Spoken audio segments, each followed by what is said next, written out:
alinhar estratégias, enfim, acho que isso é fundamental. Assim como a área técnica está conversando muito diariamente ou horariamente, também talvez a área de comunicação, no sentido de ter uma estratégia, e acho que a grande questão é a dose, né? Acho que tem que, com transparência, dizer, né, exatamente o que está ocorrendo. Acho que ninguém tem absolutamente nada para esconder aqui. Então, acho que, de fato, esse alinhamento de comunicação, para que a gente seja capaz de mostrar uma reunião tão técnica e uma gestão tão técnica como a gente comunica isso com a comunidade. Então, acho que fica aí um pouco essa demanda para a Secretaria Executiva do Comitê, através do GT Estiagem, já que os órgãos todos são membros do GT Estiagem, né, para que a gente possa alinhar um pouco nesse sentido.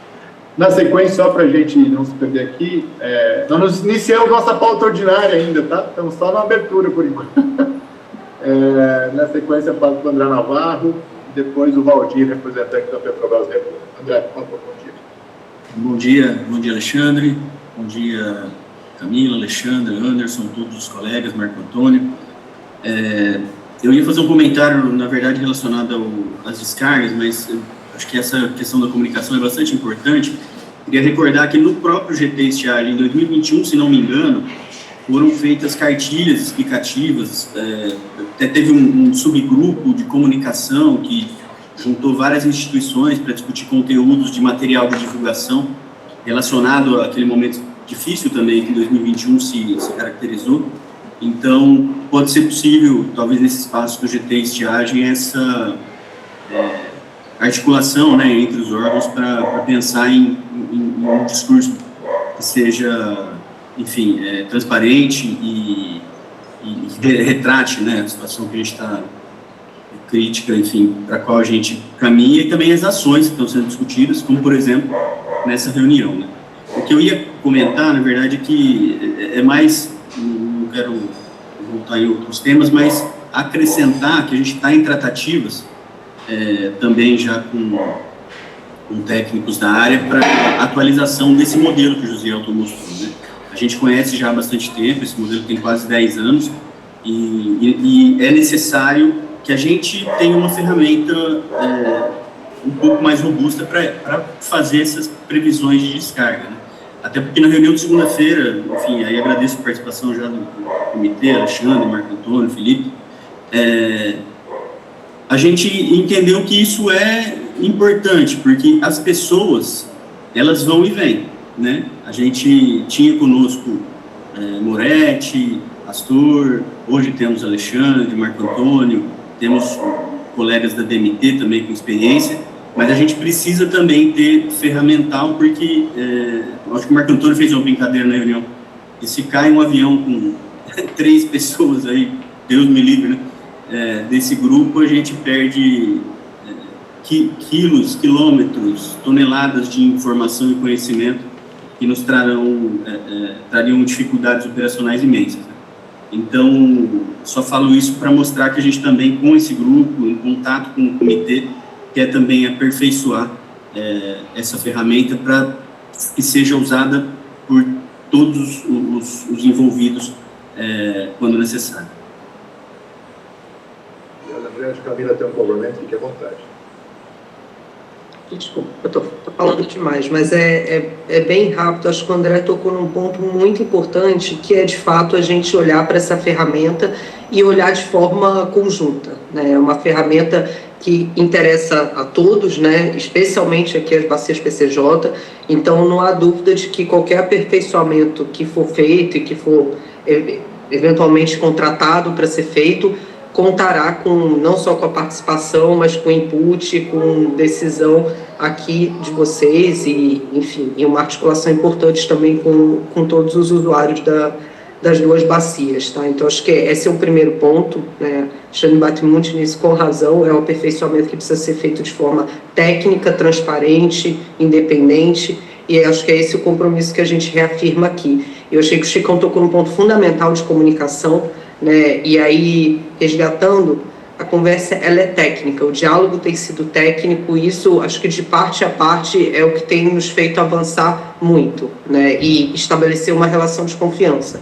Então a gente não pode, e aí uma preocupação minha institucional, que imprensa, comunicação, num ano que será extremamente difícil, deixar isso, a gente precisa estar muito azeitado internamente, acho que a palavra é essa, para evitar qualquer tipo de ruído de comunicação. Então, já colocando aqui a SP Águas, e tenho certeza aí, Roberto, se quiser fazer uma fala, tenho feito isso com a Ana e com a presidência, temos conversado sempre que possível, para, como órgãos gestores, também termos um posicionamento coerente, técnico e consistente, olhando para e temperado, olhando para a situação. Então, é isso também que eu reafirmo, e a gente está à disposição, independente dos canais técnicos, de avaliar pontos focais, aí, como que a gente pode fazer isso para o próximo ano, que certamente será desafiador. Obrigada. Obrigado, André, Camila. André também, um agradecimento que tem sido um interlocutor importante. Só sobre essa questão da comunicação, de passar para o Valdir da Petrobras, lembrar que lá no GT Estiagem, diferentemente aqui da CPMH, também temos as duas agências reguladoras, né? Tanto a CESP quanto a ARES, que também tem um papel fundamental nessa questão da comunicação e das decisões, né? Então, acho que por isso que, de fato, lá, André, não sei se é um subgrupo, qual seria o ambiente institucional, né, a ser criado, ou a ser só reativado, já que já existiu. As agências reguladoras, acho que também tem um papel de comunicação com a sociedade, o cidadão diretamente, bastante importante. Então, lá por seria o ambiente talvez mais adequado. Na sequência, passo aqui para o Valdir, gerente meio ambiente aqui da Petrobras República. Valdir, bom dia.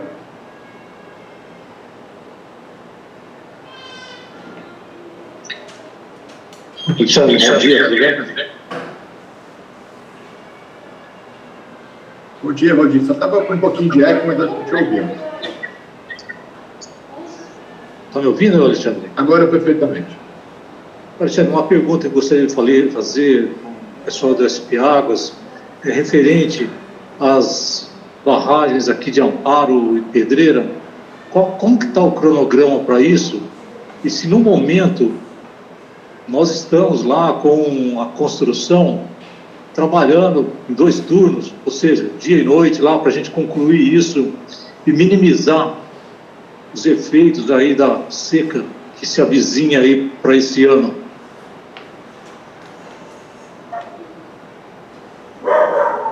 Posso, Alexandre? Deve, por favor, tem pessoa melhor para responder essa pergunta. Obrigada, Valdir, pela pergunta.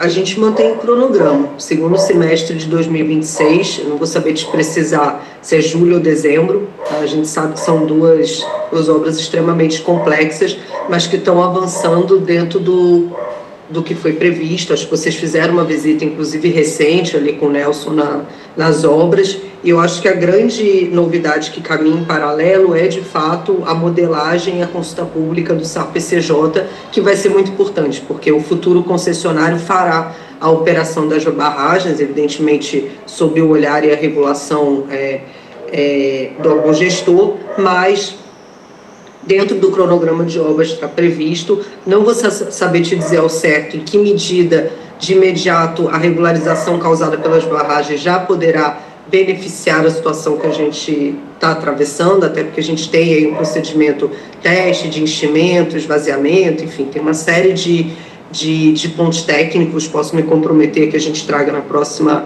reunião, mas o cronograma está mantido para o segundo semestre desse ano.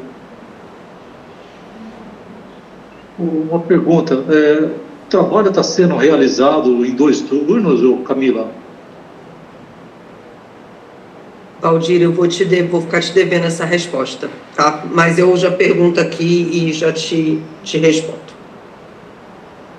Ok, muito obrigado. Nós temos bastante interesse nisso, porque ele pode ser um pulmão muito interessante aqui para aliviar os efeitos aí da crise que se avizinha, que nós praticamente já estamos dentro dela, né? Obrigado, então, Camila. Obrigado, Alexandre. Obrigado aí, Valdir. Bom, com isso, acho que não temos mais inscritos sobre esse item, né? Sérgio Azeira, não sei se gostaria de fazer uso da palavra agora, ou somente essa questão de Minas Gerais, de repente, Claro, eu primeiro pedir desculpas aí que tive problemas aqui com o link aqui para entrar na reunião e cheguei atrasado. Mas, cumprimentando aí a Camila, o Anderson, o pessoal que está nos visitando hoje, muito embora seja mais constantes, né, Camila, as visitas, e cumprimentar a todos aqui, desejar um bom ano. Começamos um ano Eu até uso uma figura aqui, viu, Alexandre, e demais, assim, antigamente, final de ano, a bola de neve, né, do ano, ela batia ali no muro qualquer, ela explodia, né, e saía só um pedacinho e formava de novo a bola de neve. A bola de neve agora não quebra mais, ela pula o muro e continua crescendo sempre essa bola de neve. Mas, então, esse ano certamente muito desafiador, já começamos aí muito fortes aí com essa questão das vazões e certamente teremos aí muito debate. A respeito dessa questão das vazões aí, que a gente está, esse momento, né, do sistema Cantareira, esse momento aí desse processo, né, acho que a Camila falou a palavra ajuste fino, né, esse ajuste fino que a gente precisa ter, para mim, ela significa conversas, né, não tem muitas soluções, mas nós precisamos conversar, sempre conversando, sempre tentando antecipar o que vai ser feito e tal, para não pegar ninguém de surpresa e ninguém desprevenido, né? Eu acho que esse é importante. Quero aqui também destacar e falar um pouquinho dessa parceria que nós temos, né? Comitê, agência, CTMH, os órgãos outorgantes, ANA, SP Águas, destacando então essa questão aí dos investimentos que o comitê via agência tem feito para esse sistema todo, rede de monitoramento de quantidade, a rede de monitoramento de qualidade junto com a CETESB, né? Isso tudo estamos aí atentos a isso, sempre buscando ampliar essa atuação para que a gente tenha informações sempre com muita qualidade, tá? Acho importante também falar dessas ferramentas que a gente tem, né?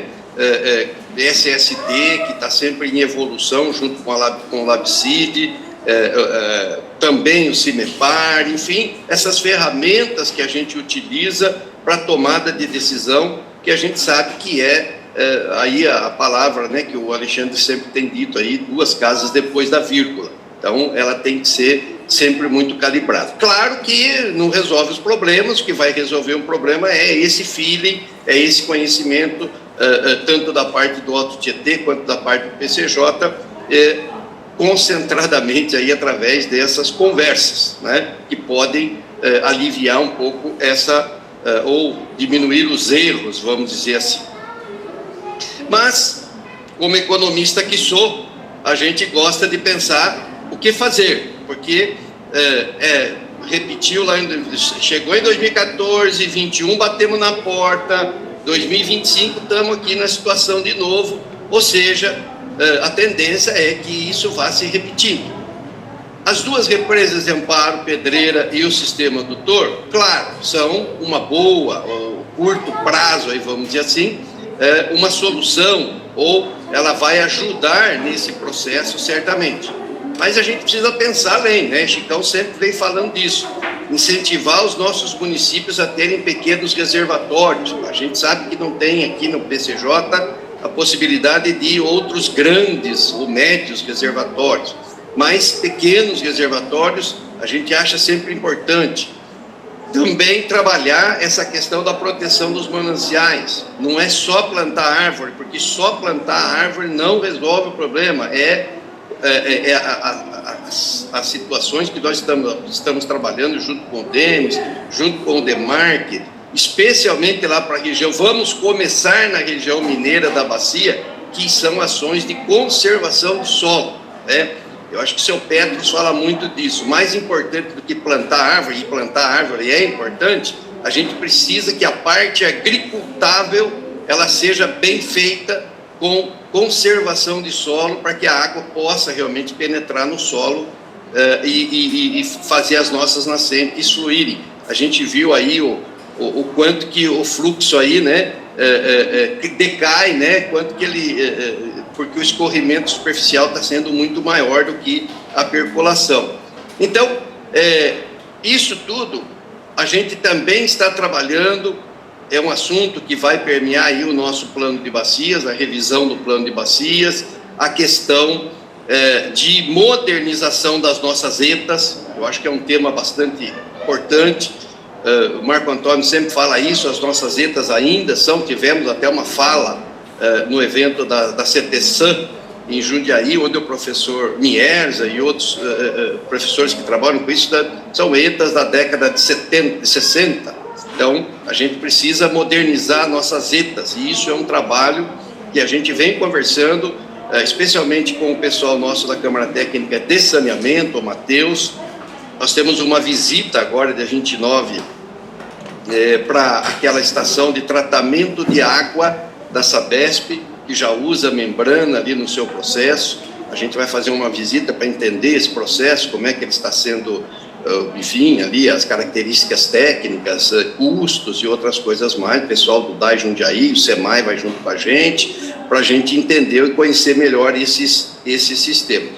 Então, e também reforçando aqui, Camila, Anderson e todos, tem um tema muito sensível que aqui, toda vez que a gente fala nessas crises, nessa falta de chuva, especialmente no verão, me remete aqui a um debate que foi feito lá em 2014, no auge da crise, né, com um evento que a CNI fez aqui em São Paulo, e trouxe técnicos, acho que foram 15 ou 20 técnicos de várias partes do mundo, e todos eles falavam assim, ó, como é que você me convida para vir discutir crise hídrica num lugar que eu chego e tem um rio no meio da cidade, né? Tem um rio no meio da cidade com água. E aí o pessoal fala assim, mas o rio está poluído. Ok, rio poluído, né? A gente, aqui em Piracicaba tinha uma propaganda há uns anos atrás que dizia assim, esgoto é 99% água, 1% resíduo. Então tecnologias para isso a gente tem. Custa, é claro que custa. Então, mas a gente não pode abrir mão desses estudos para que a gente possa também superar o que a mudança climática está provocando, tá? Nós temos um projeto piloto que nós fizemos junto com a Sanasa, junto com o professor saudoso, professor Ivanildo Espanhol, professor Mierza, ali na Sanasa Campinas, que mostrava, né, ali o uso daquela água da EPAR Capivari, associado a outros tratamentos, e a depuração que isso tinha para uso efetivo, inclusive como reuso direto. Eu acho que é um assunto, não é para agora, não é para essa questão, não é para esse momento, mas esses assuntos, eu penso, Camila, que a gente precisa ter, junto com o governo do Estado, um olhar para isso, para que a gente possa buscar outras soluções, né? A solução não é só fazer barragem, a gente sabe disso e a gente já vem discutindo muito isso. Então, por tudo isso, eu tenho, assim, a clara convicção de que é o papel nosso, enquanto comitê de bacias, enquanto agência de bacias, enquanto membros desse sistema, buscar essas soluções de curto, de médio e de longo prazo, porque nós estamos aí, obviamente, no olho do furacão, né? De tempos em tempos e cada vez menos tempo, essas recorrências aí dessas crises. Então, vamos ser, como o Alexandre citou aí, oficialmente agora, certamente a partir de março, a entidade equiparada lá para Minas Gerais, para a nossa porção mineira. A gente não era a agência da porção mineira. Na prática, a gente já trabalha na porção mineira da bacia, mas a porção mineira da bacia, aqui o extremo sul de Minas Gerais, é uma área muito caracterizada pela conservação, né? Apesar de ter a cidade de Extrema ali, aquela região que é a região que mais cresce no estado de Minas Gerais, né? Dado a sua proximidade com a região metropolitana de São Paulo e com o Porto de Santos, nós temos ali um crescimento muito alto, é um dos maiores do estado de Minas Gerais, e isso tudo nos preocupa. O Alexandre nos falou aí da qualidade da água, claro, ali é uma preocupação, mas também a gente precisa trabalhar ali junto, em parceria, para fazer esses trabalhos de conservação da parte, né, das nascentes e tal, mas também da parte do solo. Então, de nossa parte, Alexandre, eu agradeço mais uma vez aí a oportunidade, estamos sempre à disposição. GT Estiagem está aí, a gente vai trabalhar com essa questão da comunicação, vamos retomar, né, atualizar as informações no site lá que existe lá, né, nem sei se a palavra é site, mas é um hot site, né, que já existem, para que a gente possa, então, superar mais esse momento e continuar aquilo que é o papel fundamental do comitê desse sistema de gestão de recursos, que é planejar e evitar e ter soluções ou possíveis soluções para a gente sofrer menos, né? Especialmente nesses momentos de estiagem. Agradeço mais uma vez e fico à disposição, viu, Alexandre? Um abraço a todos. Obrigado, Sérgio. Em nome do Sérgio, aí também cumprimentar Patrício, o Ives, Eduardo Léo, todo mundo aí, as equipes, né, da agência, que diariamente aqui nos apoiam. E também dizer, né, Sérgio, como membros da CTMH, nós temos, claro que o Cantareira acaba dominando um pouco a nossa conversa, a nossa agenda, mas lembrar que o Cantareira abastece 20 municípios. Então, mais de 50 no PCJ que não se abastecem do sistema Cantareira e muitas vezes, na maioria das vezes, aliás, sofrem muito mais do que aqueles que estão, vamos dizer, protegidos pela regra operativa do Cantareira, né? Tem muitos municípios ainda com declaração de escassez de criticidade vigente, municipal, né, com priorização de uso nacional. Então, para esses municípios menores, né, tem vários aqui da Bacia do Corumataí, da Bacia do Jundiaí e outros, também é um olhar especial dessa questão dos reservatórios, dessas ações, que são municípios que não estão diretamente no SAR, não estão diretamente na calha do Cantareira, e alguns municípios de porte bastante significativo. Então, também acho que o comitê precisa, né, e tem esse olhar para os 76 que fazem parte do bloco PCJ, né, não só aqueles especificamente do Cantareira. Se tem 3,5 milhões que dependem do Cantareira, tem quase mais 3 milhões, 2 milhões e pouco, que não dependem diretamente do Cantareira, ao menos quanto ao aspecto água, né? Porque quanto ao aspecto integração, né? Eu estava conversando com o Louveira estava contando que a população flutuante da cidade é do tamanho da população residente na cidade, né? Ou seja, aqueles que chegam às 7 horas da manhã e vão embora às 18 horas, é basicamente o mesmo tamanho da população. Então, isso traz complexidade, seja para o saneamento para as outras políticas públicas, que veja o município que diretamente não está na calha do Cantareira. Então, acho que esse é um aspecto importante, aí, justamente na revisão do plano de bacias, esse olhar para esses outros também municípios. Embora, claro, a Bacia do Jundiaí com a construção, né, apoiada aqui pela ANA, pela Piada, da construção do reservatório do Piraí, os estudos da barragem do Corumataí, mas, enfim, ainda assim, tem uma complexidade, porque todo mundo, o Brasil inteiro, quer morar no PCJ de maneira geral, né? Isso é bom, traz desenvolvimento, mas traz uma série de desafios aí, umas outros aspectos. Na sequência, só para a gente encerrar esse bloco, eu gostaria de passar para o doutor Alexandre que deu a palavra, e aí nós vamos iniciar a nossa reunião ordinária de hoje. Peço desculpas, viu, por mais uma vez pedir a intervenção, mas eu acho que é um momento muito importante. Eu acho que ainda que a gente reduza um pouquinho, né, as outras questões, eu acho que a criticidade nos exige, talvez, pensar de forma antecipada. E aí eu queria reforçar alguns pontos que eu já tenho, na verdade, e fico feliz de ouvir, viu, Sérgio? Especialmente você. Quantas reuniões eu fiz com você falando que o sistema precisava apoiar a questão das estações de tratamento de água e as limitações de PI. Eu acho que esse tema é urgente. Nós temos, assim, um problema, assim, de qualidade gravíssimo atrelado a isso, e a gente precisa realmente antecipar. Então, eu fico muito feliz que a CT-SAN e a própria CT Saneamento, que é a CT-SA, estão se debruçando em relação a isso, mas até então, como sempre foi explicado, eu acho que, assim, existem algumas limitações do próprio PEIDRO.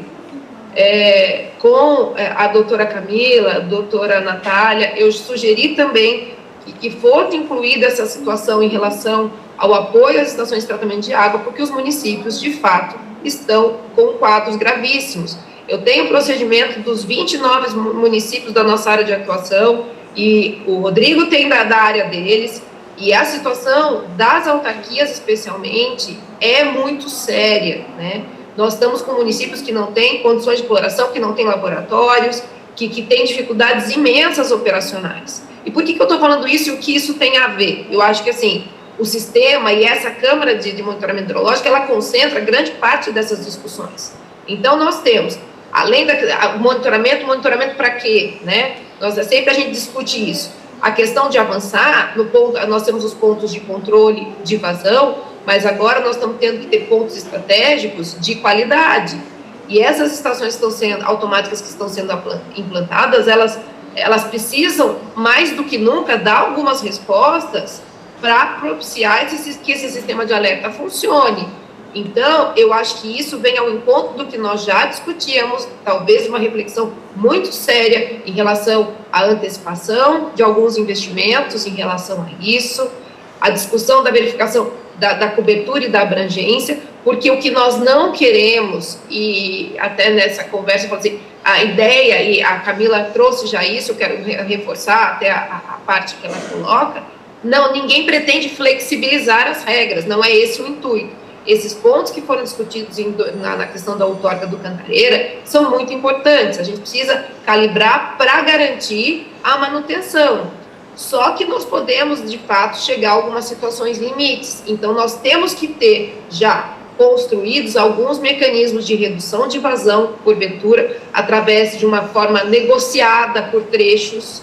E aí que vem a importância dessa discussão sobre a alocação de água, que é o exemplo que nós tivemos na resolução ANA DAE 50 de 2015, é mais ou menos isso, talvez por trechos, para não afetar sobremaneira cada um dos setores, os diversos setores de uma forma idêntica, porque nem sempre isso é uma solução paritária adequada.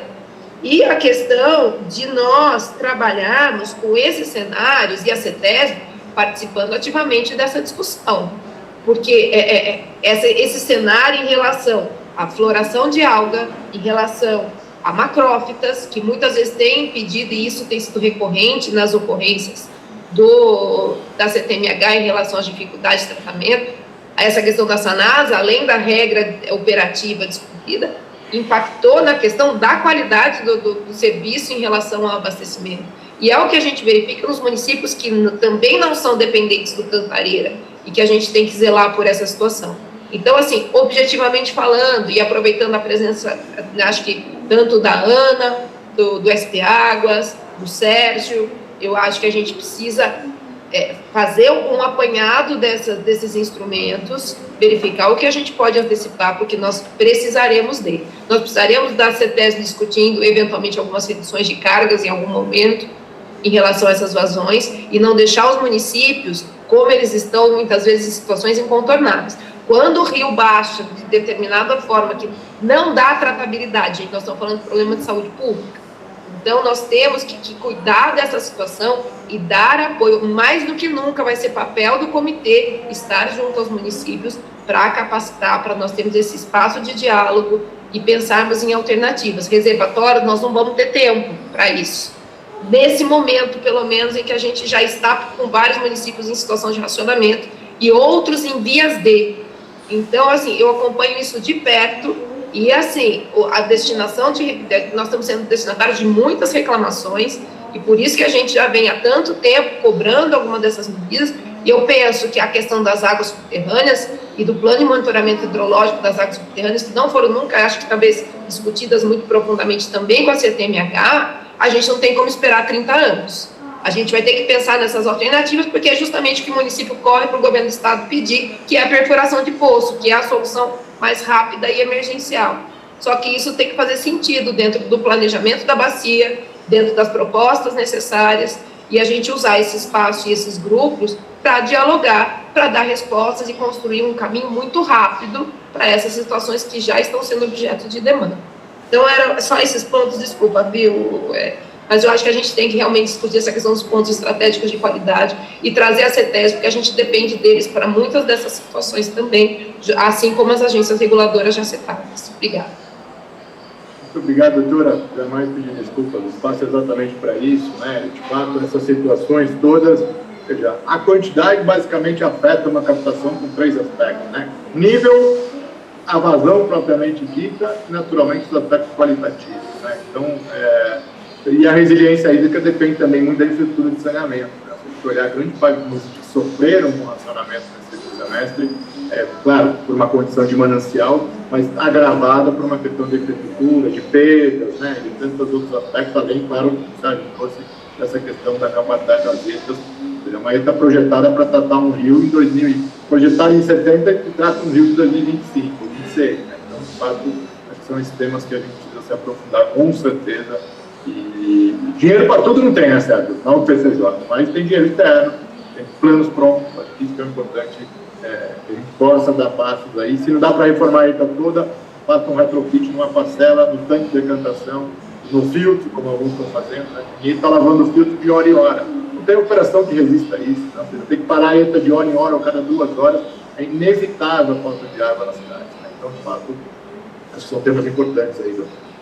Bom, com isso, então, a gente fez essa abertura um pouco mais entendida, né, justamente para a gente fazer esse debate, conversar um pouco, fazer a visão do produtor, do KM, das entidades, e claro que vamos aprofundar aqui também ao longo, todos convidados para continuarem conosco. Temos quase um recorde de quórum hoje aqui, né, veja que isso traz a situação, mais de 90% do quórum, então, temos quase 100 pessoas aí já presentes, então isso mostra, de fato, a preocupação das pessoas em participarem aqui, inclusive algumas prefeituras aí, inclusive a Analândia hoje vai pedir para entrar aqui na Câmara, então gostaria agora só de a gente entrar aqui. Camila, eu sei que a sua agenda é super concorrida, mas nesse momento, fique à vontade para continuar conosco, Anderson, todos, mas vamos continuar aqui nossa agenda.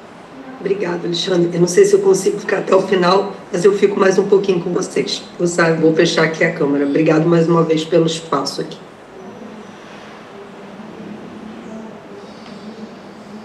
Só da Secretaria, só confirma aí se vê minha tela, por favor. Sim, Alexandre, só essa miniatura que está aparecendo para a gente, você pode fechar. Então, vou fechar. Ok, obrigado. Bom, só com alguns informes bastante rápidos, né? Estão dito aqui dos Denis, acho que trouxe o SAR, todos trouxeram o SAR, né? Nós fomos convidados para a reunião da ANC, que reúne os prefeitos da região metropolitana de Minas, onde houve, eu diria, né, um comitê que se acompanha há mais tempo, né? A primeira proposta do SAR, Sistema Adutor Regional PCJ, que traria água, né? Lá das barragens que estão na Bacia do Javari, na Bacia da Atibaia, no Poço do Duarte, surgiu lá em primeiro estudo em 2015, depois uma revisão, e o consórcio também sempre participou muito de perto dessa conversa, mas dia 18, então, vários representantes do PCJ estiveram presentes lá na Pedreira, onde a secretária Natália apresentou para o prefeito uma primeira modelagem do SAR, né, uma primeira concepção, lembrando que o SAR está em consulta pública, nós vamos falar na sequência, a gente fala do SAR, mas na verdade a PPP proposta, que está em consulta pública, operaria tanto o SAR, quanto as barragens, quanto a unidade do UTR, né, a unidade de tratamento do rio, lá no Rio Camanducaia. Então, dessas três, vamos chamar de infraestruturas, né, estariam modeladas no SAR, e aí eu não quero trazer nenhum spoiler, já que a secretária estará no dia 23, né, conversando aqui na Bacia, com o GT-SAR, o CTNH, CTPD, CTSA e outros atores. Então, só para relatar que a coordenação CTMH teve lá no dia 18, né? E está aberto, então, a consulta pública até dia 10 de fevereiro. É fundamental que o município, né? Eu sei que tem representantes, por exemplo, aqui de Sumaré, né? Sempre tem episódios recorrentes de aspecto da qualidade, estão na lista dos possíveis beneficiários por essas ações do SAR, né? Novo Odessa, Louveira, né? Então, está aí consulta pública. Vale a pena conhecer. É um calhamaço de documento bastante extenso.